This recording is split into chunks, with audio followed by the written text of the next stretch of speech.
Russia has invaded Ukraine in a full-scale invasion from every corner of the country. This is from BBC. Fierce fighting has broken out in an airbase at the outskirts of Kyiv. It is understood to be the closest that Russian forces have managed to get to the Ukrainian capital on the first day of their invasion. 6 civilians died in an airstrike in Brovary outside of Kyiv. The battle lines were quickly moving, however, and some reports are unconfirmed. This is a really frightening scenario, and it begs the question, is this World War III? This is from Reuters by Natalia Zinets and Alexander Vasovic. Ukrainian forces battled Russian invaders on 3 sides on Thursday after Moscow mounted an assault by land, sea, and air in the biggest attack on a European state since World War II.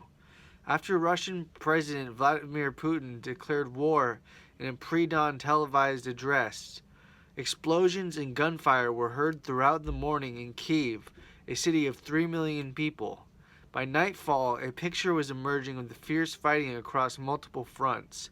An advisor to the Ukrainian presidential office said Russian forces had captured the Chernobyl former nuclear power plant just 90 kilometers north of the capital and Hostomel airport in the Kyiv region, where paratroopers had earlier landed. Heavy exchanges of fire were also taking place in the regions of Sumy and Kharkiv in the northeast and Kherson and Odessa, home to a major city in Ukraine's most important seaport in the south. The highway heading west out of Kyiv was choked with traffic across 5 lanes as residents fled, fearful of bombardments while stuck in their cars. Putin told business people in Moscow on Thursday evening he had no choice but to act, while Western leaders condemned the Russian leader and promised sweeping economic sanctions. This hideous and barbarous venture of Vladimir Putin must end in failure, British Prime Minister Boris Johnson told Parliament, announcing measures targeting banks, members of Putin's closest circle, and super-rich Russians who enjoy high-rolling London lifestyles. The day had begun with missiles raining down on Ukrainian targets, and authorities reporting columns of troops pouring across the borders from Russia and Belarus to the north and the east, and landing in the southern coast from the Black Sea and the Azov Sea. The assault brought a calamitous end to weeks of fruitless diplomatic efforts by Western leaders to avert war. President Zelensky called on Ukrainians to defend their country and said arms will be given to anyone prepared to fight. What we have heard today are not just missile blasts fighting in the rumble of aircraft. It is the sound of a new Iron Curtain which has come down and is closing Russia off from the civilized world. In his address, Putin said he had ordered a special military operation to protect people, including Russian citizens, subjected to genocide in Ukraine, an accusation the West calls baseless propaganda. And for this, we will strive for the demilitarization and denazification of Ukraine, Putin said. After referring earlier to his speech to Russia's powerful nuclear arsenal, he also warned, "Whoever tries to hinder us should know that Russia's response will be immediate. It will lead to such consequences that you have never encountered in your history." So this is pretty frightening.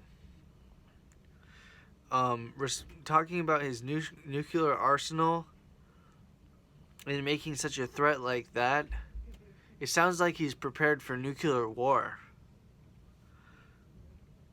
U.S. President Joe Biden called the Russian action an unprovoked and unjustified attack, and EU Foreign Affairs Chief Josep Borrell said, "These are among the darkest hours of Europe since the Second World War."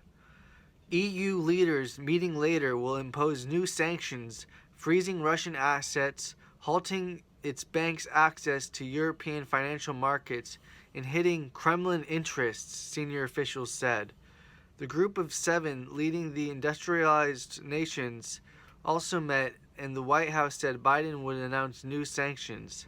Canada and Switzerland were among a number of other countries to announce new measures against Russia.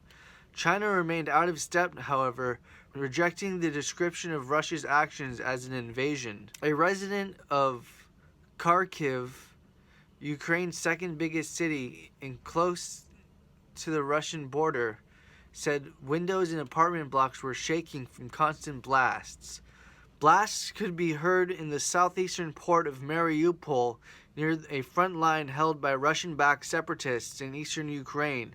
Local authorities said 26 people were being treated for wounds in hospital after an eastern district of the port was shelled, and an attempt by Russian troops to break through into the city was thwarted. Civilians in Mariupol packed bags. "We're going into hiding," a woman said. Ukrainian forces have downed 2 Russian helicopters and 7 other Russian aircraft and destroyed several Russian trucks, and a platoon from Russia's 74th Motor Rifles Brigade has surrendered, Ukraine's ambassador to the United States, Oksana Markarova, said. Markarova cited earlier figures that Russian attacks had killed 40 Ukrainian servicemen and dozens of civilians. Russia's defense ministry said it had destroyed 83 land-based Ukrainian targets and had achieved all its goals, according to Interfax news agency. So I'm afraid to say that what we're looking at is a full-blown war breaking out in Ukraine. Russia is the instigator and the aggressor, and it's clear that there's going to be major consequences throughout the world. For example, the price of oil is skyrocketing, and we're going to see that not only at the pump here in America, but also all across different products, because oil is such an important product here. President Biden said that he's going to send troops to the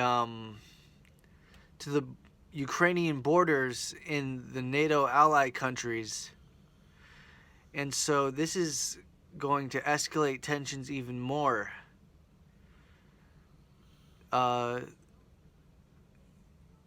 It's hard to say where the American people are going to stand with this.